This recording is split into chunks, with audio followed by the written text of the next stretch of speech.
First year students, welcome to my YouTube channel. Chapter number 1 के कुछ short questions की videos आई, फिर उसके बाद वीडियोस थोड़ी कम आना शुरू हो गई क्योंकि और टॉपिक्स पे भी काम करना था। जो लोग मेरे सब्सक्राइबर्स हैं उन्हें पता है कि मैं रेगुलर काम कर रहा था वैसे अपने चैनल पे। सो अब से कोशिश करूँगा कि फ़र्स्ट ईयर की भी कम अज़ कम एक वीडियो रोज़ाना रेगुलर आए। जो वीडियोस अपलोड नहीं हो सकी हैं जिनके लिए मैंने आप लोगों को मतलब टाइम नहीं दिया, उसके लिए माजरत। खैर, आज की वीडियो जो है वो चैप्टर नंबर 4 फर्स्ट ईयर जो नया सिलेबस है फर्स्ट ईयर का, उससे चैप्टर नंबर 4 जो स्टेशियोमेट्री है उस चैप्टर का एक न्यूमेरिकल लेके मैं हाजिर हूँ।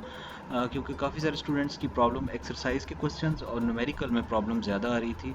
तो मैंने सोचा भी जैसे जैसे स्टूडेंट्स की डिमांड होगी या जैसे जैसे स्टूडेंट्स जो हैं वो इस चीज़ को फोकस करेंगे कि हमें जिस चीज़ में इशू आ रहा है मैं उसी चीज़ को लेके फ़िलहाल के लिए चलूँगा। ठीक है, तो बगैर किसी देरी के चलते हैं, अपनी क्वेश्चन को डिस्कस करते हैं। ये आपके सामने क्वेश्चन है, एक्सरसाइज चैप्टर नंबर 4। अगेन से मैं बोल रहा हूँ, chapter number 4 exercise numerical number 7, exercise का क्वेश्चन नंबर 7 है।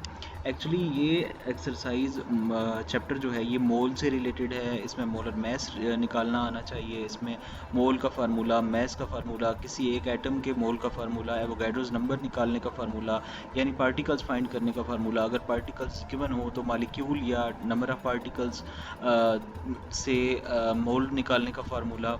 इसके अलावा जो आपका लिमिटिंग रिएक्टेंट है वो क्या है, वो लिमिटिंग रिएक्टेंट को फाइंड कैसे करते हैं, ये इस तरह के क्वेश्चन है। और अभी के लिए क्वेश्चन जो है ये एक्चुअली हमारा है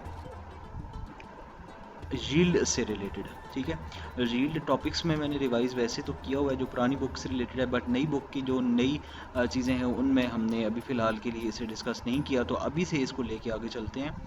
सो बगैर किसी देरी के इसकी स्टेटमेंट को देखते हैं। When iron 3 oxide Fe2O3 react with carbon monoxide in a blast furnace, iron metal is produced according to the following equation. ठीक, यानी हमारा लिमिटिंग रिएक्टेंट इन दोनों में से कोई एक होगा और हमारा जो यील्ड प्रोडक्ट है ना वो हमारा ये आयरन होगा। ये कार्बन डाइऑक्साइड तो गैस है, इसको हम इस फिलहाल के लिए काउंट नहीं कर रहे हैं। हम आयरन 2 ऑक्साइड और कार्बन मोनोऑक्साइड का रिएक्शन एक ब्लास्ट फर्नेस में कर रहे हैं और इन दोनों को आपस में जला रहे हैं। ये सॉलिड है, ये गैस है, और इसके रिएक्शन से कार्बन डाइऑक्साइड और आयरन बनेगा। ठीक, if 1 kilogram of iron 3 oxide, यानी ये जो है ना ये 1 किलोग्राम है। ठीक, reacted with excess of carbon monoxide 650 grams of iron is obtained. What is the percentage yield of the iron? Obviously अगर percentage yield निकालनी है तो हमें actual yield, theoretical yield दोनों में से एक given है which is 650 grams, और हमें इसके निकालनी है दूसरी yield।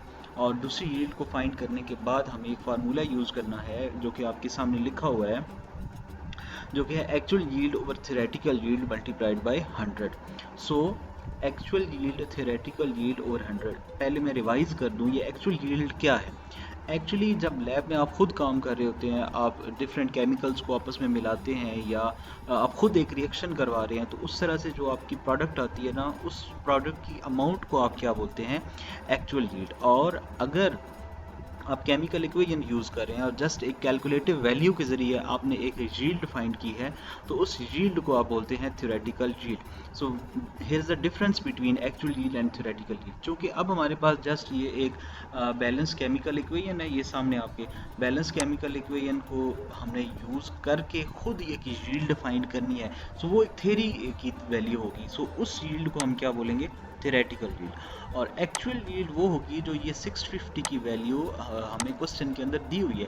हमने फार्मूला में वैल्यूज लगानी है and then we have to calculate the percentage yield. So moving on, सबसे पहले तो ये आइडेंटिफाई करना ज़रूरी है कि आपका जो 650 ग्राम्स दिया हुआ है ना, वो क्या है आपकी, वो आपकी है एक्चुअल यील्ड। ठीक, लिमिटिंग रिएक्टेंट आपका क्या है यहाँ पे, Fe2O3 since CO is an excess. ठीक, अब ये चेक करते हैं कि ये क्वेश्चन में दिया हुआ है या नहीं। देखें, when iron oxide react with the carbon monoxide in a bronze blast furnace, ये ऊपर कुछ भी इस बारे में नहीं, बट यहाँ पे नीचे आप चेक करें, 1 kilogram of iron oxide is reacted with excess of carbon monoxide. उसने खुद बोल दिया कि वो एक्सेस है, एक्सेस रिएक्टेंट है। ठीक, इट मीन्स ये एक जो होगा वो लिमिटिंग रिएक्टेंट होगा। ठीक हो गया। तो सबसे पहला जो स्टेप है उसमें हमने क्या करना है, calculate the molar mass of iron oxide, जिससे हमने मोलर मास कैलकुलेट करने का formula 2 into A R of F E. A R में मतलब ये है कि इसका एटॉमिक मास लेना है, ठीक है, plus 3 into A R of the oxygen. यानी सिंपली मोलर मास निकालने के लिए आपको क्या करना होता है,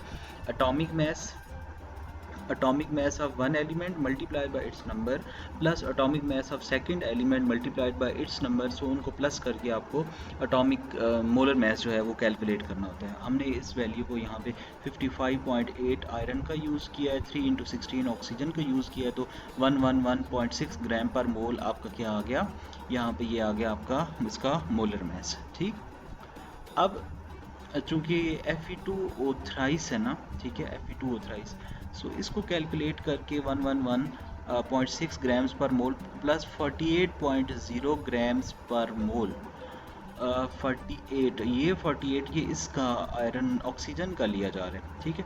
यानी इसको कैलकुलेट किया ना 2 इंटू 55.8, तो ये 111 आया, ठीक। आपका ऑक्सीजन को कैलकुलेट किया तो 48 आया, टोटल मिला के कैलकुलेट करके आपका मोलर मास आएगा 159.6 ग्राम्स पर मोल, ठीक। आपने क्या करना है, convert this given mass of Fe2O3 to the moles. Simply इसका मास पता है ऊपर 1 किलोग्राम है, आपने क्या किया, इसके 1 किलोग्राम को ग्राम में कन्वर्ट किया, 1000 ग्राम होगा, सो मोल्स फाइंड करेंगे, गिवन मास होगा आपका और मोलर मास होगा, जिसको मास ओवर मोलर मास करके आप इसका क्या निकाल लेंगे, मोल। तो मोल्स हमारे पास इसके है अप्रॉक्सीमेटली 6.26566 मोल, ठीक। नाउ स्टेप 3, पहले स्टेप में हमने क्या किया, मैं रिवाइज कर देता हूँ। पहला स्टेप था कि हमारा जो लिमिटिंग रिएक्टेंट है उसका मोलर मास फाइंड किया। स्टेप 2, आपने इसका मोल्स फाइंड कर लिए, पहले मोलर मास फिर मोल्स। नाउ हमें थ्योरेटिकल यील्ड फाइंड करनी है, ठीक। Use the mole to find the theoretical yield of iron, ठीक।